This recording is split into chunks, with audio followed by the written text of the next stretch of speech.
After studying the information until he knew it by heart, Jin-Woo finally found the courage to pull out the cork. His hands had been steady when he faced the demon monarch, risking his life in battle, but now they trembled like leaves. He took a long, steady breath to calm himself down. If I mess up, it'll hurt my mom. As soon as he reminded himself that there was no room for error, his eyes locked back into their usual determined gaze, and his hands steadied. Okay, Jin-Woo carefully used his left arm to support his mother, Kyunggi Park's, head. Jin-Woo carefully held the bottle against her lips, his hand steady as he tilted it, just enough for a single drop of the glowing elixir of life to fall into her mouth.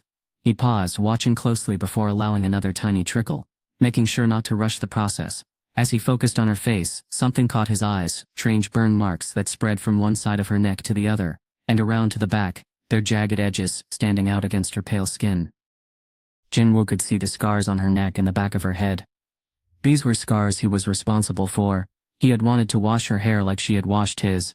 But back then Jin-Woo hadn't been to the public bathhouse many times. He didn't know much about how hot the water should be.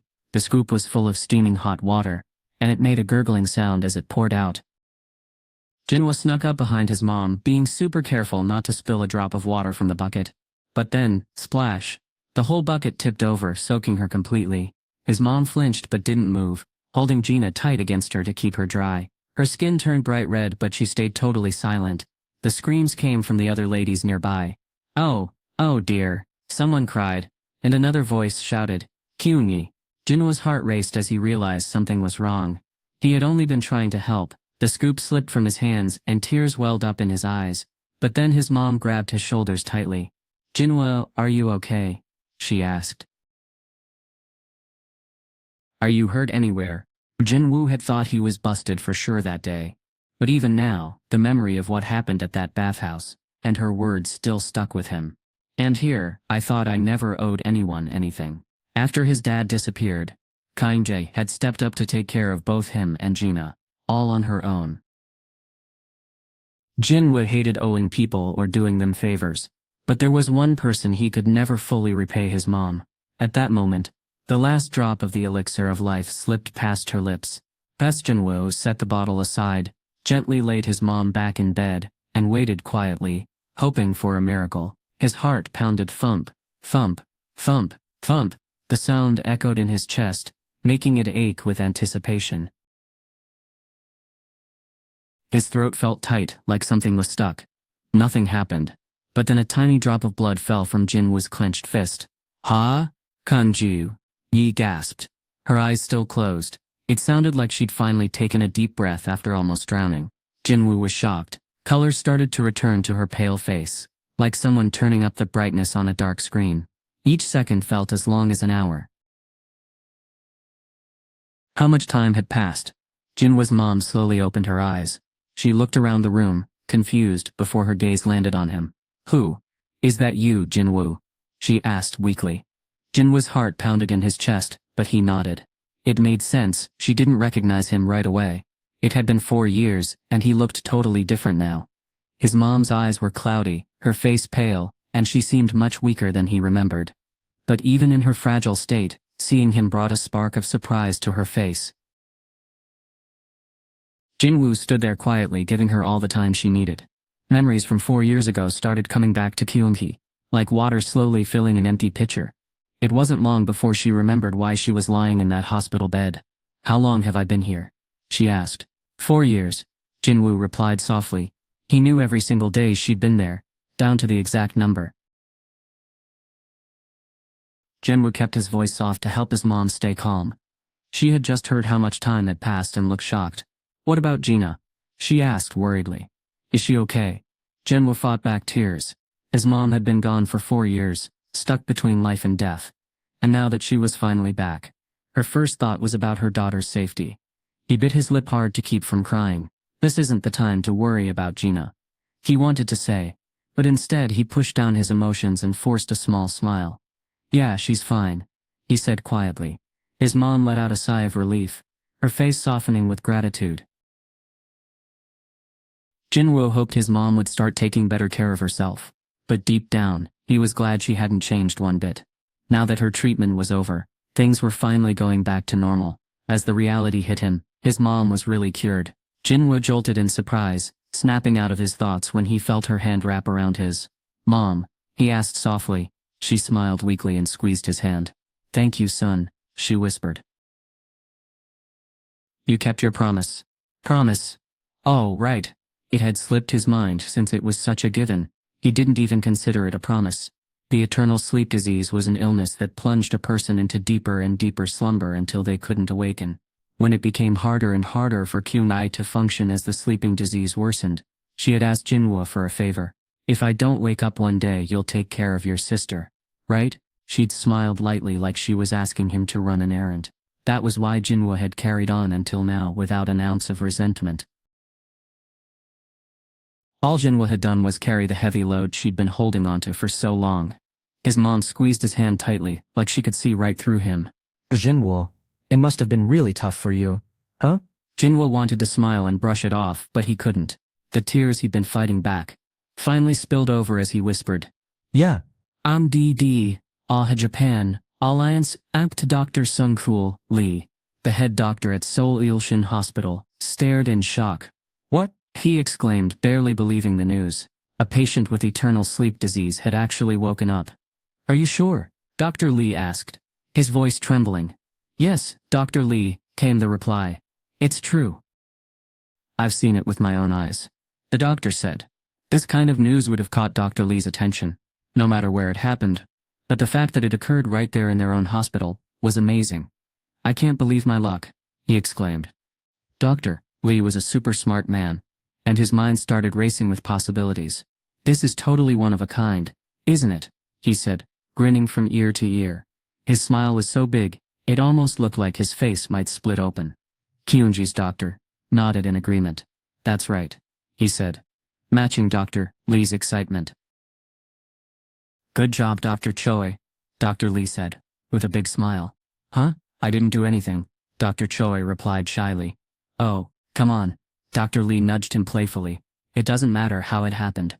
If the patient is better, you should get the credit." Dr. Choi blushed and mumbled a thank you. He didn't seem too excited, but that only made Dr. Lee grin even more. This was great news, and he couldn't wait to share it with everyone. If people started talking about this, Ilshin Hospital would be famous. And the best part, it wouldn't cost a dime. It's free publicity. The hospital wouldn't lose anything but would gain a lot. As soon as the news broke, the hospital would be jam-packed with reporters from everywhere, hoping to land a big story. This was a golden chance to get the hospital's name out there, without spending a dime, or lifting a finger. Reporters would be super curious about the treatment. He and his team could study the patient, figure out what's going on, and share their findings. He didn't think it would be an issue, but then Dr. Choi looked uneasy and said gently, "The patient's guardian wants her to be discharged." "What?" he blurted out in surprise. That couldn't happen. If she left the hospital, reporters wouldn't show up. Plus, they needed her here to solve the mystery of her cure. Dr. Lee furrowed his brow, clearly puzzled by this twist. "How's the patient doing?" "Everything's normal. But is okay after being in bed and asleep for 4 years. Maybe it's because of the machines helping her."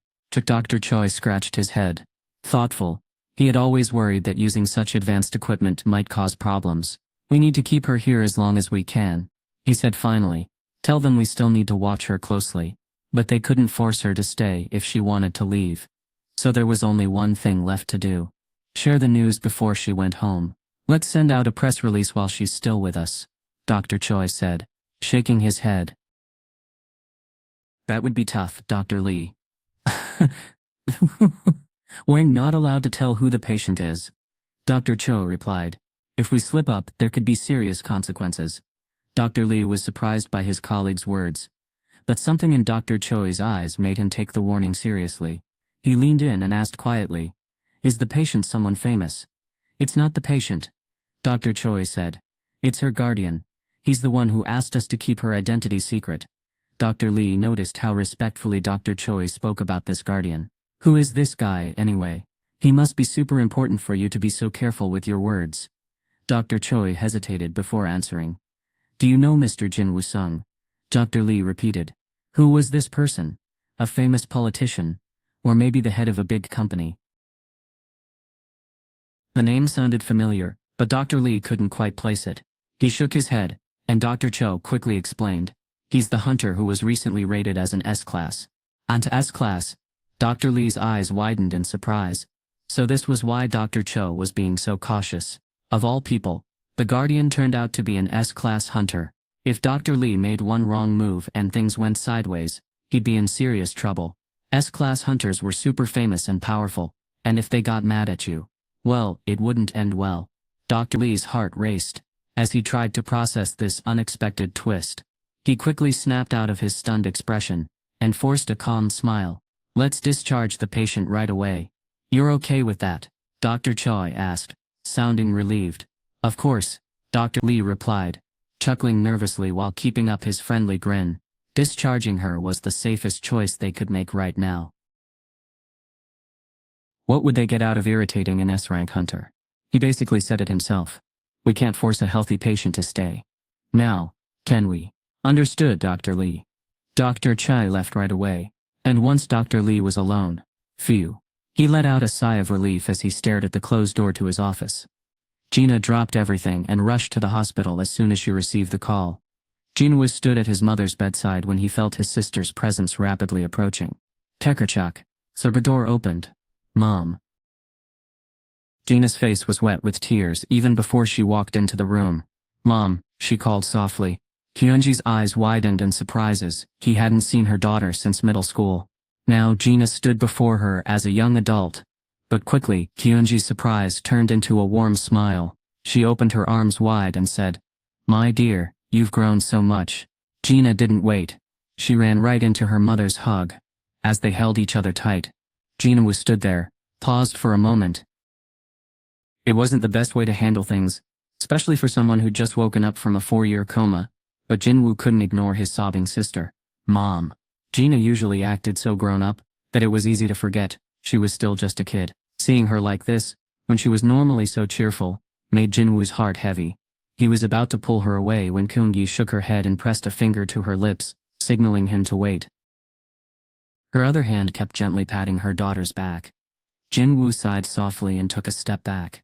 Watching his sister nestled in their mother's arms and seeing the warm smile on their mom's face made him grin. It was all worth it. In that moment, Jin-Woo felt like his hard work had finally paid off, as if a chunk of ice inside him had melted away. Jin-Woo decided to give them some space for a little longer, at least until Gina could calm down. She was a smart kid, and knew she shouldn't push her mom too hard. She just needed a few more minutes. He turned his head toward the window, still smiling. The sun was shining brightly, like it was celebrating their family being together again. For a while, he gazed out the window without thinking much. Then he pulled out his phone. It had blown up with texts and calls, but he didn't even know where to start. He scrolled through his notifications for a bit, then gave up and cleared them all. If they really need me, they'll try again, he figured. Instead, he pulled up a web browser, and that's when it happened. Whoa! He landed on a news site, and what he saw made him raise an eyebrow. The headlines were wild. Magic beast spotted in the skies above downtown Seoul. And where is this flying magic beast headed next? But what really caught his attention was this one. Shunters Association refuses to comment. Photos of Kaisel were everywhere on the news. Jin-Woo had zoomed from his neighborhood to the hospital so fast that he didn't think anyone would notice. But, wow, a lot of pictures popped up in no time.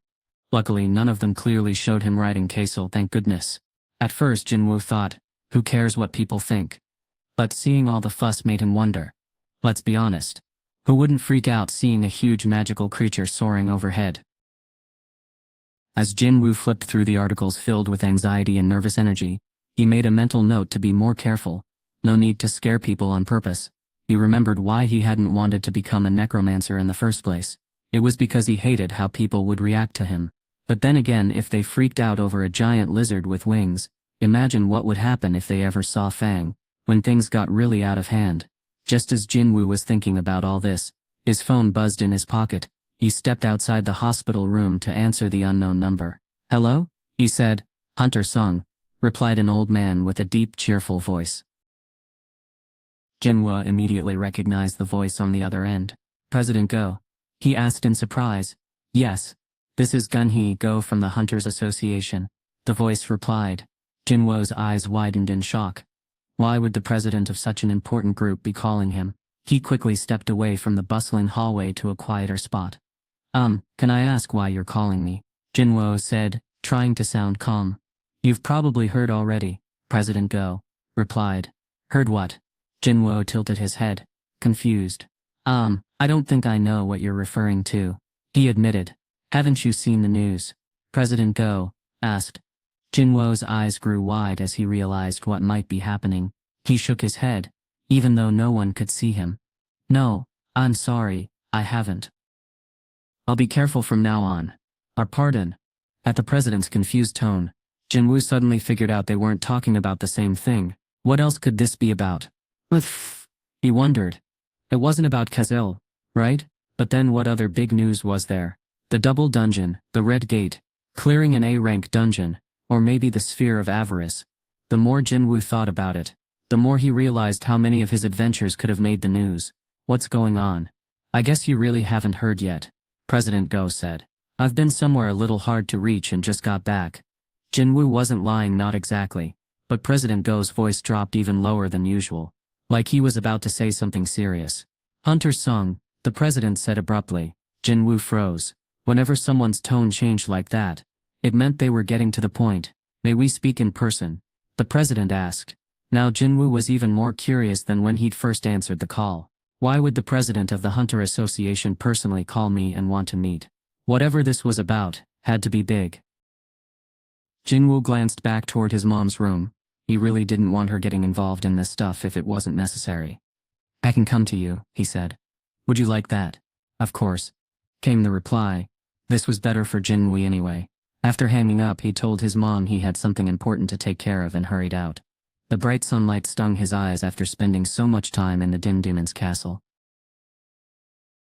He looked up, squinting. Should he just hop on Kazil and go? He thought about it for a moment, chuckled to himself, and then waved down a taxi. The video caught by a CCTV camera was jaw-dropping. It showed a super quiet street so peaceful that even when you fast-forward the footage, hardly any cars appeared. It looked like maybe somewhere in the suburbs or countryside. Then the video stopped fast-forwarding and played in slow motion. Just as things were heating up, a car zoomed into view. Even though time seemed to slow down, the car was clearly moving super fast. Suddenly, out of nowhere, a black shape appeared right in front of it.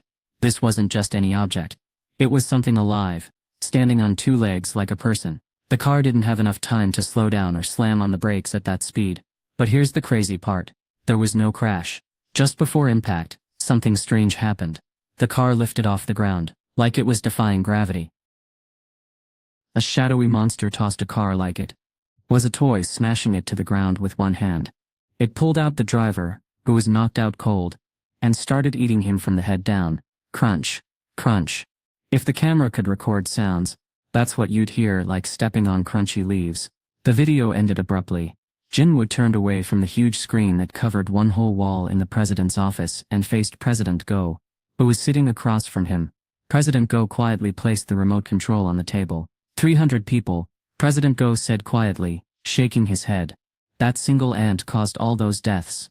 Were the Japanese hunters too slow to react? Jin-Woo asked. President Go shook his head again. No, not at all. I was told. It took hunters less than 30 minutes to get there. But in that short time, an entire village was wiped out. Japan had one of the best hunter networks in Asia, so if even they couldn't stop this, what would happen if one of those ants made it to mainland Korea? President Go watched the video over and over, but it still gave him chills every single time.